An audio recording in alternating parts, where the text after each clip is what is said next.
एक वक्त का किस्सा है। शिमलापुर गांव में बिट्टू नाम का लड़का अपनी बीवी छम्मो और माँ के साथ रहता था। बिट्टू ने घर पर काफी सारी बत्तखें पाली हुई थीं और वो उन बत्तखों को अपने हाथ से दाना खिलाता था। देख बहू, बिट्टू की बत्तखें कितनी बड़ी हो गई है। आखिर मेरे मेहनती बेटे की मेहनत रंग ले आई। हाँ माँ जी, अब ठीक कह रही है। आखिर बिट्टू जी ने दिन रात जाकर बत्तखों को इतना बड़ा कर दिया है कि ये अंडे दे सके। बहू, अब तो हम इन बत्तखों के अंडे खाएंगे भी और इन्हें बेचेंगे भी। माँ जी, मैं बिट्टू से पता कर देती हूँ कि बत्तखों ने अंडे दिए हैं कि नहीं। फिर छम्मो बिट्टू के पास आती है। बिट्टू जी सुनाए, बत्तखों ने अंडे दिए हैं कि नहीं? नहीं बेगम, अभी तो बत्तखों ने अंडे नहीं दिए, पर मुझे उम्मीद है ये जल्दी अंडे देना शुरू कर देंगी। फिर देखना बेगम, हमारे पास कैसे धड़ाधड़ अंडे आते हैं। बिट्टू जी, फिर तो मजा ही आ जाएगा।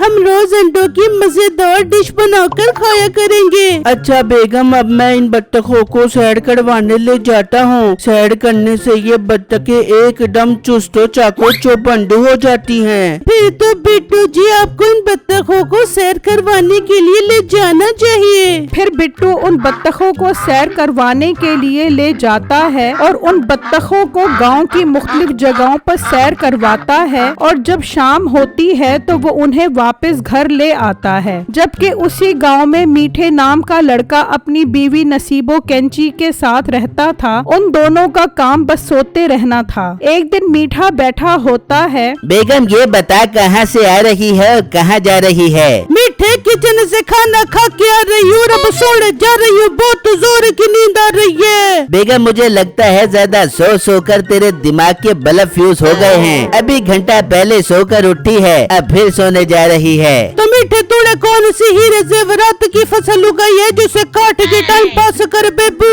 मैं तो सोकर ही टाइम पास कर बेबूंगी। बेगम, एक काम करते हैं, थोड़ी गपशप लगाते हैं, मेरा भी टाइम पास नहीं हो रहा। ना मीठे ना, अब तेरे साथ गपशप लगाने के दिन गए। तू अब अकेले ही बैठ कर मक्खियाँ मार, मैं तो सोने जा रही हूँ। अच्छा बेगम, फिर मैं भी जाग कर क्या करूँगा? वैसे भी बैठ कर थक गया हूँ।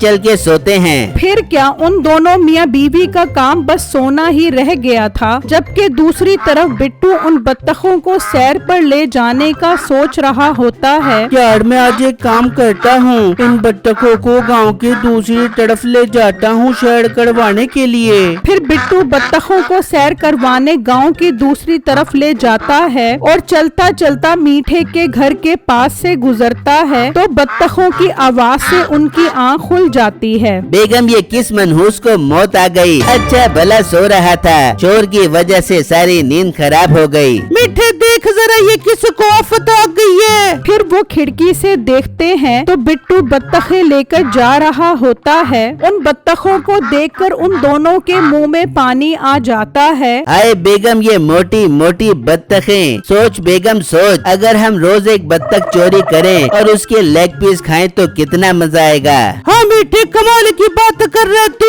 मुफ्त की बत्तखें खाने का तो स्वाद ही अलग है। मेरे मीठे, हम एक काम करते हैं, उसके घर चलते और रोज एक एक बत्तख चोरी करके आते हैं। फिर वो दोनों बिट्टू का पीछा करते करते उसके घर आ जाते हैं। बिट्टू उस वक्त पिंजरे को ताला लगाकर जा रहा होता है। ये क्या मीठे, से मोटे ने तो पिंजरे को ताला लगा दिया है। अब हम बत्तख कैसे चोरी कर बेबेगे? बेगम, अगर हमने ताला तोड़ा तो उसकी आवाज से वो अलर्ट हो जाएंगे। अब हमारे पास एक ही रास्ता है। वो कौन सा रास्ता है मीठे? जल्दी बता, मुझसे सब्र नहीं हो रहा। बेगम, वो रास्ता ये है कि जब ये मोटा इन बत्तखों को लेकर हमारे घर से गुजरेगा तभी हम ये बत्तखें चोरी करेंगे। इस तरह हमें रोज एक एक बत्तख करके चोरी करना आसान हो जाएगा। मीठे, मुझे ये तेरा आइडिया बहुत पसंद आया। अब हम ऐसा ही कर बेबेंगे। फिर वो वहाँ से चले जाते हैं और अपने घर आ जाते हैं और इतनी देर में रात हो जाती है। हाय मीठे, कब सुबह हो बेगी और कब वो बत्तख लेके आएगा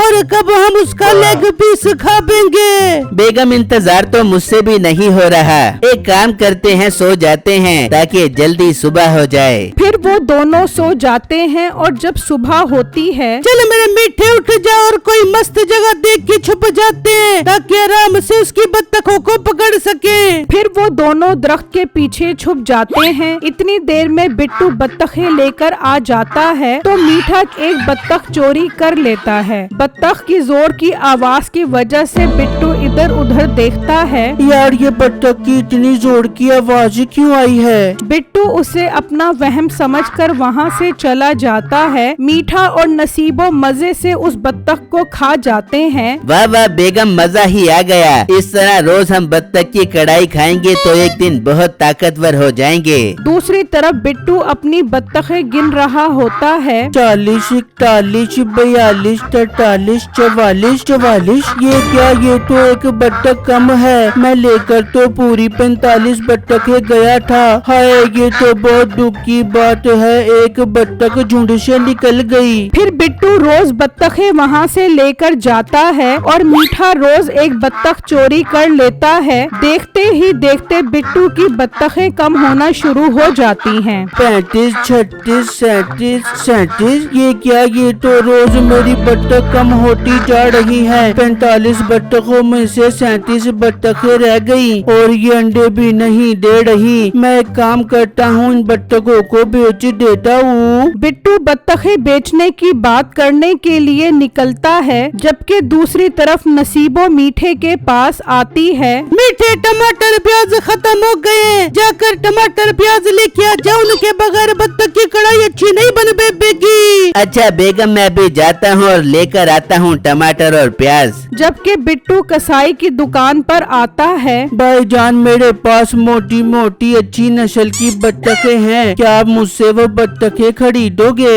लड़के, कितने बत्तखें हैं तुम्हारे पास? भाई साहब, मेरे पास पूरी 37 बत्तखें हैं। वो बात कर रहे होते हैं तो साथ सब्जी वाली दुकान पर मीठा पहुंच जाता है और बिट्टू की बातें सुनने लग जाता है। लड़के, वो तो तुम्हारी बात ठीक है, पर तुम ये बत्तखें क्यों बेच रहे हो? भाईजान, दिन ब दिन मेरी बत्तखें चोरी हो रही हैं और ऊपर से वो अंडे भी नहीं दे रही। ये नुकसान से बेहतर है कि मैं अपनी बत्तखें बेच दूं। ठीक है, मैं कल आकर तुमसे सारी बत्तखें खरीद लेता हूँ। ये सब सुनकर मीठा चौंक जाता है और जल्दी से घर आकर नसीबों को सारी बातें बताता है। ना कर मीठे ऐसी बातें। अगर उसने सारी बत्तखें बेच दी तो हम बत्तख के लेग पीस कहाँ से खाएंगे? बेगम, वही सोचकर तो मैं भी बहुत परेशान हूँ। मीठे, मेरे पास एक बहुत कमाल का आइडिया है। क्या आइडिया है बेगम, जल्दी बता। मीठे, मेरी जान की टोटे बता दूंगी नहीं बल्कि करके दिखा दूंगी। फिर रात होती है। नसीबो अंडे लेकर जाती है और अंडे बत्तखों के पिंजरे में रख देती है। पर बेगम, ये सब करने का फायदा क्या होगा? मेरे भोले मीठे, देख, जब वो मोटा बिट्टू सुबह ये अंडे देखेगा तो वो समझेगा कि ये अंडे बत्तखों ने दिए। और फिर वो ये बत्तखें नहीं बेचेगा और हम ये बत्तखें पकड़ पकड़ कर खाएंगे। वाह बेगम, क्या खूब चलता है तेरा दिमाग। फिर वो दोनों घर आ जाते हैं और फिर जब सुबह होती है तो बिट्टू बाहर आता है और अंडे देखकर खुश हो जाता है। वाह वाह, मेरी बत्तखों ने अंडे दे दिए। बेगम माँ जी, जल्दी बाहर आओ, मेरी बत्तखों ने अंडे दे दिए। फिर छम्मो और माँ खुशी खुशी बाहर आते हैं। मुबारक हो बिट्टू, तेरी मेहनत रंग ले आई है। ये तो बहुत खुशी की बात है, तेरी बत्तखों ने अंडे देना शुरू कर दिए हैं। बिट्टू जी, मैं भी बहुत खुश हूँ। अब मैं रोज इन अंडों से नई नई डिश बनाकर खाऊंगी। वो बातें कर रहे होते हैं कि कसाई आ जाता है। लो बिट्टू, मैं आ गया हूँ तुमसे बत्तखें खरीदने के लिए। जल्दी से बत्तखें मेरी गाड़ी में लोड करवा दो। कसाई साहब, सॉरी फॉर डैट। मेरे बत्तखों ने अंडे देना शुरू कर दिए हैं। मैं अब ये नहीं बेच रहा। लड़के, ये तुम्हारी बात गलत है। कल तक तो तुम बत्तखें बेचने का बोल रहे थे और आज तुम मुकर गए। वो क्या है कसाई भाई, अगर ये बत्तखें अंडे ना देती तो मैं ये बत्तखें आपको जरूर बेच देता। लड़के, मुझे तो लग रहा है तुम लोगों ने जानबूझकर अंडे रखे हैं बत्तखें ना बेचने की वजह से। कसाई भाई, ट्राई टू अंडरस्टैंड, मेरी मजबूरी को समझो। You can go now. मैं अब ये बत्तखें नहीं बेचूंगा। कसाई गुस्से में वहाँ से चला जाता है। बेगम, आप एक काम करो, अंडे निकाल कर तुम मजे मजे की डिश बनाओ, मैं बत्तखों को सैर करवाने जा रहा हूँ। फिर बिट्टू बत्तखों को सैर करवाने के लिए ले जाता है तो मीठा उसकी एक बत्तख उठा लेता है। चल बेगम, आज तो इस बत्तख की सब्जी बना कर खिला। मीठे, इस तरह अगर हम रोज रोज बत्तख खावेंगे तो वो दिन दूर नहीं कि हमारे पेट से बत्तख की आवाजें आना शुरू हो जाएंगी। तू एक काम कर, इस बत्तख को बेच कर मटन ले आ, आज उसकी कढ़ाई बना के खावेंगे। फिर मीठा वो बत्तख लेकर उस कसाई के पास आ जाता है तो कसाई वो बत्तख पहचान लेता है। मीठा बत्तख बेचकर वहाँ से चला जाता है। वो लड़का बता रहा था उसकी बत्तखें चोरी हो रही है और ये बत्तखें तो मैंने उसके पास ही देखी थी, इसका मतलब ये बत्तखें चोरी कर रहा है। फिर कसाई पुलिस को लेकर उनके पास आता है। पुलिस साहब, यही है बत्तख चोर। पुलिस वाला उनसे सख्ती से बात करता है तो वो सच उगल देते हैं। पुलिस साहब, हमें माफ कर दे, हमने ही बत्तखों की चोरी की थी और अंडे इसलिए रखे थे ताकि वो कसाई को अपनी बत्तखें ना बेचे। देखा पुलिस साहब, बोल दिया ना इन्होंने सच। इन चोरों को तो थाने ले जाकर इनकी अच्छी सेवा कर दे ना यार।